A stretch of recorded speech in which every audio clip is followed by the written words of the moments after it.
ஹல்லேலூயா, ஹல்லேலூயா. சந்தோஷமாக இருக்கிறவங்க ஹல்லேலூயா சொல்லாமே. ஹல்லேலூயா. சரி, நீதிமொழிகள் 10ஆம் அதிகாரம்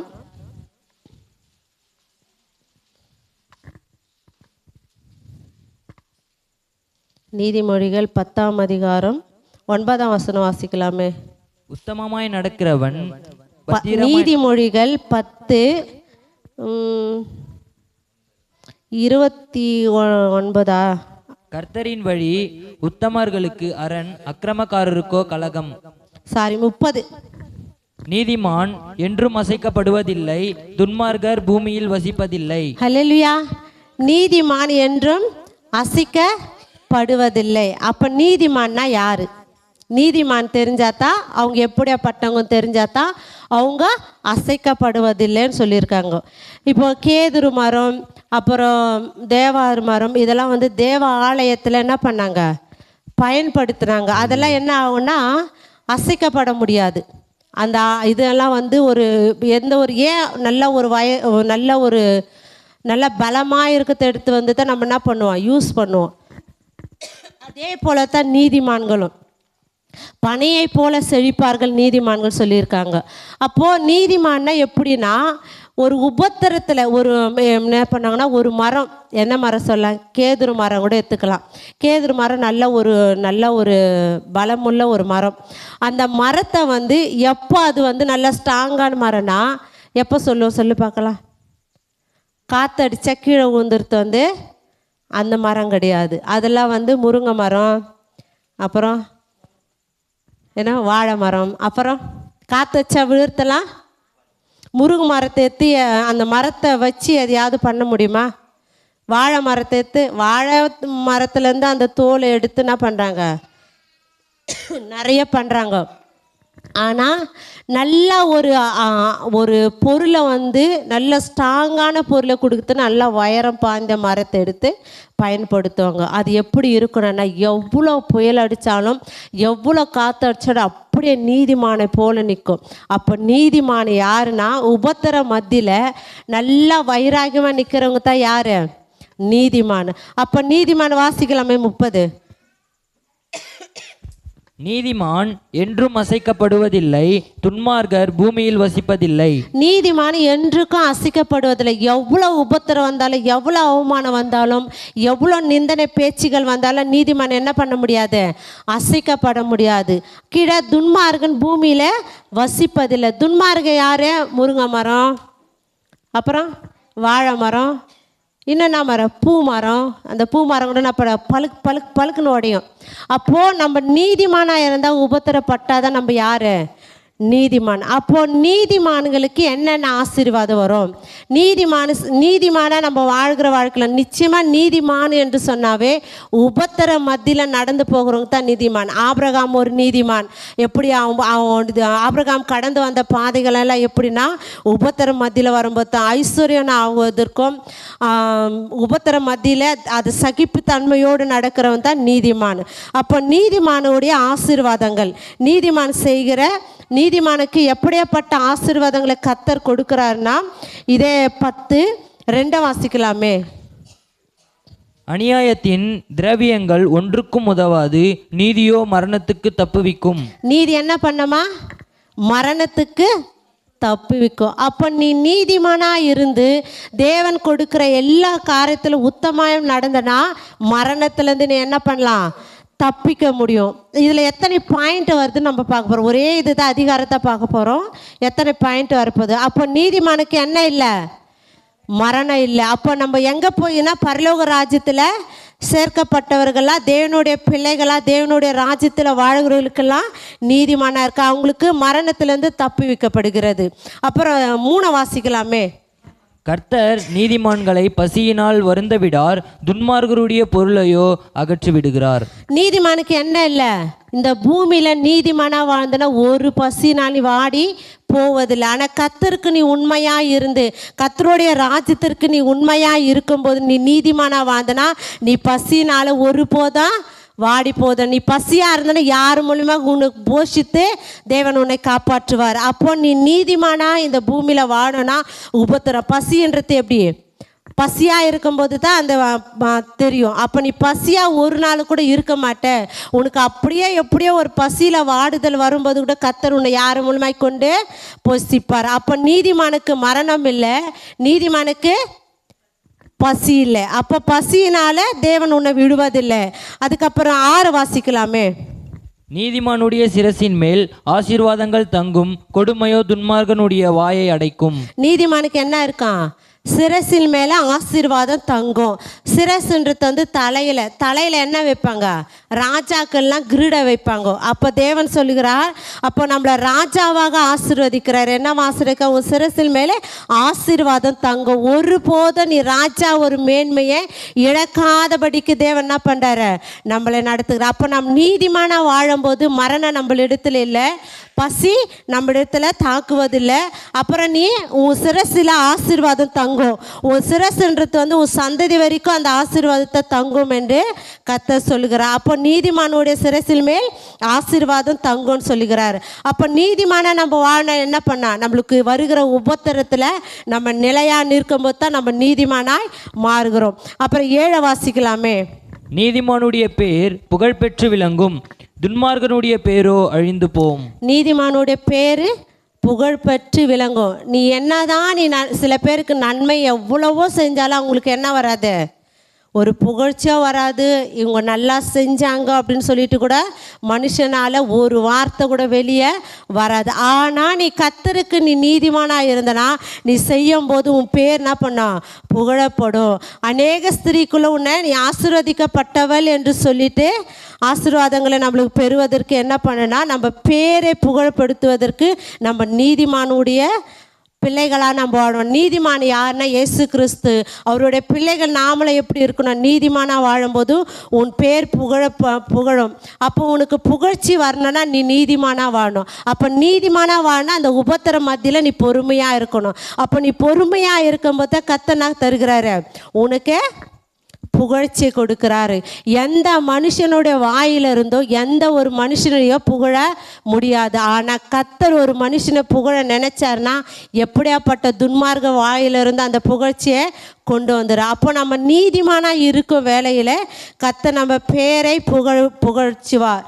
அப்போ நம்ம பேர் இந்த பூமியில் நம்ம வாழும்போது, நம்ம வாழ்ந்து நம்ம பக்கத்து வீட்டிலோ இல்லை சுற்றி இருக்கிறவங்களோ நம்ம குடும்பத்திலையோ இல்லை நம்ம சொந்த பந்தங்களில் நம்ம பேரை வாழ்ந்தால் இவங்களா போல் வாழணும்னு சொல்லத்தக்கதான வாழ்க்கை நம்ம வாழ்வதற்கு நீதிமானாக வாழ்ந்தால் தான் அந்த பேர் என்ன பண்ணுவார்? புகழ்ச்சியாக விளங்க செய்வார். அப்புறம் கீழே கூட வாசிக்கலாமே, 11 வாசிக்கலாமே. நீதிமானுடைய வாய் ஜீவ ஊற்று, கொடுமையோ துன்மார்கனுடைய வாயை அடைக்கும். நீதிமானுடைய வாயே ஜீவ ஊற்று. அப்போ நீ பேசுகிற ஒவ்வொரு வார்த்தையில் ஜீவ ஊற்றுனா மற்றவங்க ஆறுதல் தருகிற வார்த்தை. அப்போ நீதிமானாக இருந்தால் உன்னுடைய வாயில் புறப்படுகிற ஒவ்வொரு வார்த்தையும் ஜீவனை கொடுக்கும். எந்த மனுஷனிடத்தை ஏதோ ஒரு மனுஷன் வலியோட வேதனையோட துக்கத்தோடு உங்ககிட்ட வந்து சொல்லும்போது அவன் நீ ஜீவ ஊற்றா இருந்தனா அவனுக்கு ஆறுதலை கொடுப்பான். அப்போ இந்த நீதிமானுடைய வாய் வந்து ஜீவ ஊற்றா இருக்கணும். கொடுமைக்கு தூரமாக நம்ம நின்று என்ன பண்ணணும்? அந்த வார்த்தையை சொல்லும்போது அவங்களுக்கு ஜீவனை கொடுக்குறோம். அநேகருக்கு வந்து ஜீவன் எதுனா தண்ணி, அப்புறமா வந்து பசியாக இருக்கிறவங்களுக்கு ஏதோ உடம்பு சரியில்லை வார்த்தையே ஜீவனை கொடுக்குறாரு. அப்போ நம்ம பேசுகிற வாயில் புறப்படுகிற வார்த்தை என்னவா இருக்குது? ஜீவ ஊற்றா இருக்குது. அப்போ நீதிமானுடைய வாயில் வந்து ஜீவ ஊற்று வரணும்னா அப்போ நம்ம நீதிமான வாழ்க்கை வாழும்போது தான் அந்த வார்த்தைகளை ஜீவ ஊற்றாய் வரும். இன்னொரு வசனத்தை கூட வாசிக்கலாம், 16 வாசிக்கலாமே. நீதிமானுடைய பிரயாசம் ஜீவனையும் துன்மார்கருடைய விலையோ பாவத்தையும் பிறப்பிக்கும். நீதிமானுடைய பிரயாசம் எப்படி இருக்கணும்? நீ பிரயாசப்படுகிற யாருன்னா என்னை எப்படி வேணாலும் என்னை குறை சொல்லிட்டு, ஆனால் நான் தேவனுக்கு உண்மையாக வாழ நினைக்கிறேன்ற பற்றி உன்னுடைய பிரயாசத்தை வந்து என்னவா இருக்கணும்? ஜீவ ஊற்றாய் இருக்கணும், ஜீவனாக இருக்கணும். அப்போ நான் எந்த மனுஷன் என்னை குறை சொன்னாலும் என்னை திட்டினாலோ என்னை அடித்தாலோ அவங்களுக்கு என்ன கொடுக்கணும்? நான் படுகிற பிரயாசம் தேவனுடைய பிள்ளையாக இருக்கும்படியாக நான் நீதிமானாக இருக்கிறேன் என்று சொல்லி உங்கள் எண்ணங்களோ உங்களுடைய வாஞ்சியங்களோ இருக்கும்போது உங்களுடைய பிரயாசம் அது ஜீவனை கொடுக்கும். அப்போ நம்ம தேவனுடைய பிள்ளைகள் நம்ம வாழும்போது அப்போ பிரயாசப்படுகிற ஒவ்வொரு பிரயாசமும் மற்றவங்களுக்கு ஜீவனை கொடுக்கத்தக்கதான பிரயாசத்தை நம்ம படும்போது கர்த்தர் நம்ம எப்படி வைக்கிறார்? நீதிமானுடைய ஆசீர்வாதத்தை நம்மளுக்கு வைக்கிறார். இன்னொரு வசனத்தை கூட வாசிக்கலாம், 20 வாசிக்கலாமே. நீதிமானுடைய நாவு சுத்த வெள்ளி, துன்மார்க்கருடைய மனம் அற்ப விலையும் பெறாது. நீதிமானுடைய நாவு சுத்த வெள்ளி. அப்போ வெள்ளியில் கரை பட்டாதான் அந்த வெள்ளி கரைப்பட்டு இருக்குது, ஒரு அழுக்கு இருந்தால் தான் தெரியுது. ஆனால் நீ சுத்த வெள்ளியாக இருக்கணும்னா நீ எப்படி இருக்கணும்? நீதிமானா உன் நாவில் புறப்படுகிற எந்த ஒரு மனுஷனு கொடுத்த கலகத்தையோ இல்லை பொறாமை எண்ணங்களோ நம்ம இருதயத்தில் இல்லாதபடிக்கு நம்ம நாவில் புறப்படுகிற ஒவ்வொரு வார்த்தையும் பரிசுத்தமாக இருந்ததுன்னா அது எப்படியா இருக்கும்? நீதிமானுடைய நாவில் என்ன இருக்கும்? சுத்த வெள்ளி. சுத்த வெள்ளினா கர்த்தருக்கு ரொம்ப ரொம்ப பிடிச்ச அந்த சுத்த வெள்ளினா பிரகாசமான ஒரு ஒளியை கொடுக்குற வார்த்தை. அப்போ நம்ம நாவு எப்படி இருக்குன்னா சுத்த வெள்ளியாக இருக்கிறோம். அப்போ நீ சுத்த வெள்ளியாக இருக்கிறன்னா அப்போ நீ யாரு?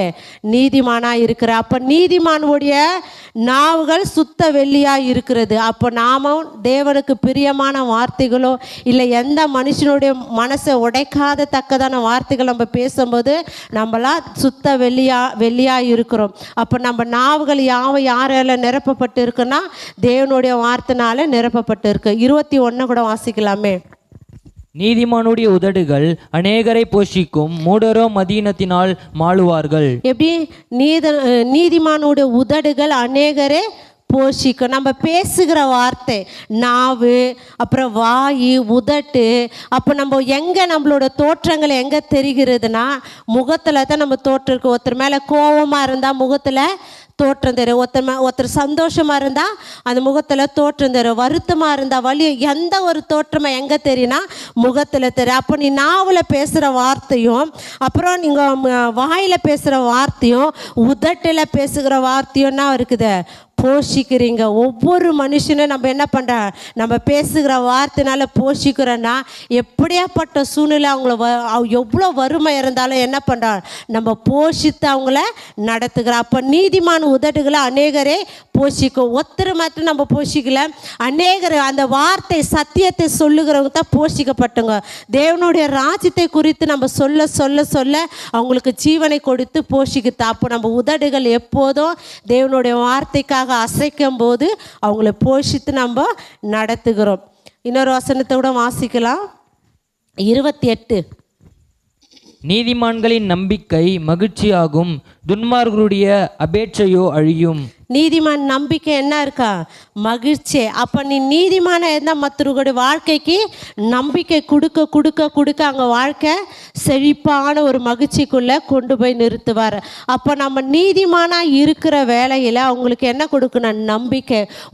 ஒருத்தர் வழியில் ஏதோ ஒரு நிமித்தமாக வந்துக்கிறாங்க, நீங்கள் பயப்படாதீங்க, கர்த்தர் உங்களோடு இருக்கிறா, உங்கள் வாழ்க்கை செழிப்பாய் மாற்றுவார், கர்த்தர் உங்களோடு இருப்பார் என்று சொல்லி வாக்குறுதிகளை கொடுத்து அவங்களுக்கு நம்பிக்கை கொடுக்கும்போது என்ன இருக்கா?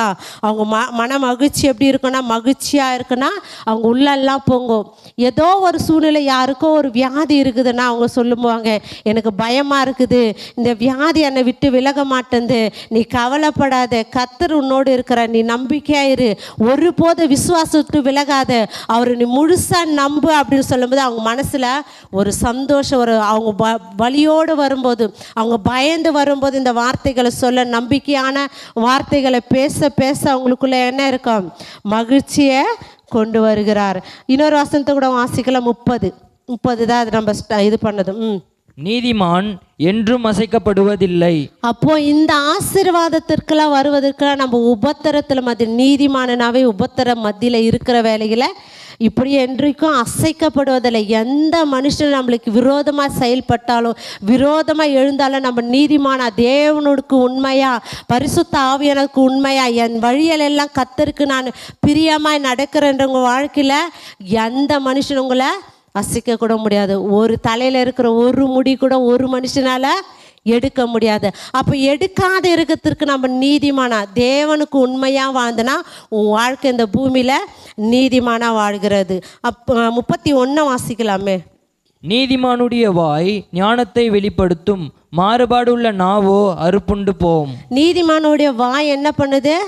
நாணத்தை வெளிப்படுத்து. யாருக்கிட்ட எப்படி பேசணும், யாருக்கு எப்படி பதில் சொல்லணும், எப்படிக்கு கீழ்ப்படிந்து பேசணுன்ற வார்த்தை எப்படின்னா, நீ நீதிமானா, நீ கர்த்தருக்கு பயந்துன உன் வாயில் அவர் வார்த்தையை போட்டு அவர் என்ன பண்ணுவார், நாணமாக பேச அவர் தேவன் பலனை கொடுக்குறார். அப்போ நீதிமான் வாயில் நாணத்தை வெளிப்படுத்துகிற கர்த்தரே. அப்போ நீ நீதிமான வாழ்க்கை இந்த பூமியில் வாழ வாழ வாழ உன்னை நாணமாக செயல்படுத்துவார். பிள்ளைகளுக்கு எப்படி போதிக்க வேண்டும், எல்லா காரியத்துக்கும் நாணமாக தேவை. இந்த பூமியில் நாணமாக இல்லைன்னா எல்லாரும் நம்மளை எப்படி சொல்கிறாங்க, பைத்தியம்னு சொல்லுவாங்க. நாணமாக ஒரு காரியத்தை செய்யலைன்னா லூசு மாதிரி செய்து பாரு, பைத்தியம் மாதிரி செய்து பாரு, ஒரு செய்து கூட ஒரு நாணம் இல்லை அப்படின்னு சொல்லுவாங்க. ஆனால் நம்ம நீதிமான கர்த்தருக்கு பயப்படுகிறவங்க தான் நீதிமான். அப்போ நீதிமான செயல்படுகிற வேலையில் அது என்ன செய்வார், நாணத்தை வெளிப்படுத்துவார். கீழே வாசனத்து கூட வாசிக்கலாமே, 32 நீதிமான்களுடைய உதடுகள் பிரியமானவைகளை பேச அறியும், துன்மார்களுடைய வாயோ மாறுபாடு உள்ளது. நீதிமான உதடுகள் என்ன பேசும், பிரியமானதே பேசு. எப்போ வாயை திறந்து பேசினாலும் கர்த்தருக்கு பிரியமானது நான் பேசுகிறேனா, கர்த்தருக்கு நான் பிரியமான காரியங்களை செய்கிறேனா, கர்த்தருக்கு பிரியமான வார்த்தைகளை நான் பேசணும் அப்படின்னு வாஞ்சின்னா இருக்கும். அவருடைய உதட்டில் என்ன இருக்க, பிரியமான வார்த்தைகள். அவருடைய வார்த்தைகளை பேச பேச பேச கர்த்தருக்கு என்ன, அவங்க நம்ம மேலே அவருக்கு பிரியமாயிடும். நீ கர்த்தர் மேலே பிரியமாக இருந்து அவருடைய வார்த்தை பேசினா அவர் உன்னுடைய வாழ்க்கையில் பிரியமான ஆண்டவராய் மாறி உன் வாழ்க்கையில கொடுப்பார். சரி, நம்ம எத்தனை பார்த்தோம் சொல்லுங்க பார்க்கலாம், 12. அப்போது 12 ஒரு வார்த்தைகளை நம்மளுக்கு எவ்வளோ பேர் மகிமையான வார்த்தைகளை கொடுத்துக்கிறான். அப்போ நீதிமான வாழ்னா என்ன இருக்கும், முதல்ல நீதிமானுக்கு எப்போதும் உபத்திரம் இருக்கும். அந்த உபத்திரத்தில் நம்ம உறுதியாக நிற்கிற வேலையில் நீ நீதிமான்னு சொன்னாங்க. யோபு கூட எப்படி எல்லாம் போச்சு, அவன் மனைவி அவன் பிள்ளைகள் போச்சு, சொத்து போச்சு, எல்லாமே அவன் சரீரம் எல்லாமே பாதிக்கப்பட்டு இருக்கிற வேலை கூட கர்த்தருக்கு எப்படி இருந்தார், உண்மையாக இருந்தார். அவங்க உண்மையாக இருக்கும்போது தான் அந்த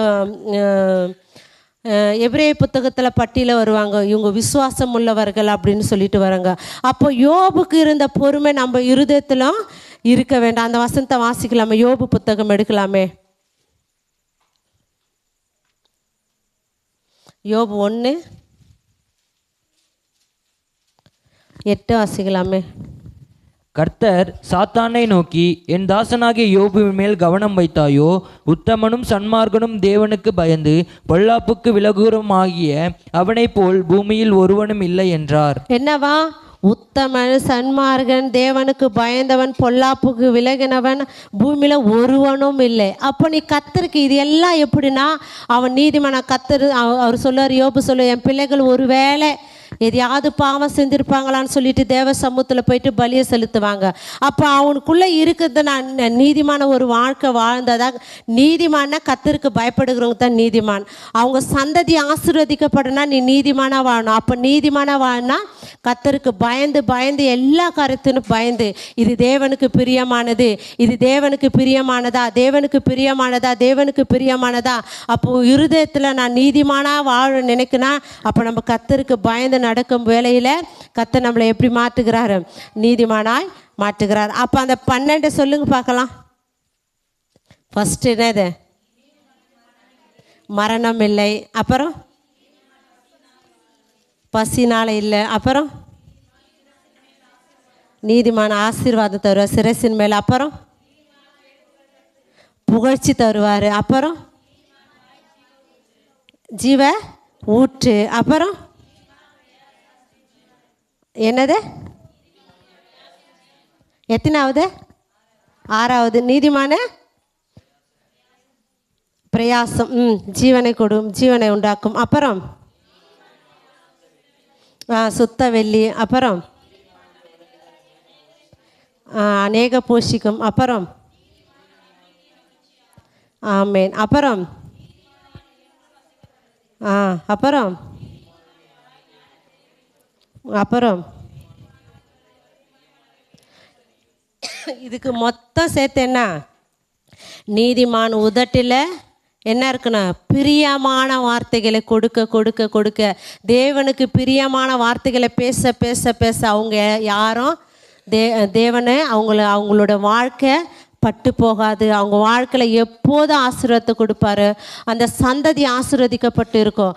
அப்போ நீதிமானாவே எப்போவுமே நீதிமானுக்கு எப்போதுமே உபத்திரம் இருக்கும். ஆனால் கைவிடுவதற்கு இல்லை. யோபு போல புடமிட்டு ஆசீர்வாதத்தை கொடுக்கிற தேவன். அப்போ நீதிமான்கள் எப்போதும் உபத்திரப்பட்டாலும் ஒருபோதும் விலகி போவதில்லை. அப்போ நீதிமானுடைய ஆசீர்வாதத்தை நம்ம பெற்றுக்கணும். நம்ம சகிப்புத்தன்மையோடு நடக்க நம்ம தேவனிடத்தில் பலனை கொடுக்கணும். நம்ம பேசுகிற ஒவ்வொரு வார்த்தையிலும் ஆண்டவரே உமக்கு பிரியமா என்று நம்ம கேட்க என்ன கொடுப்பாரு? கர்த்தர் கொடுப்பாரு. அப்போ நம்ம நீதிமான் சந்ததிகள் என்று நாம் விசுவாசிக்கிறோம். ஹல்லேலூயா. எத்தனை பேர் நீதிமான் என்று விரும்புகிறீங்க? ஏன்னா நம்ம வாழ்க்கையில் உபத்திரப்பட்டதுனால தான் நம்ம ஏசப்பாக்கிட்டு வந்துக்கிறோம்.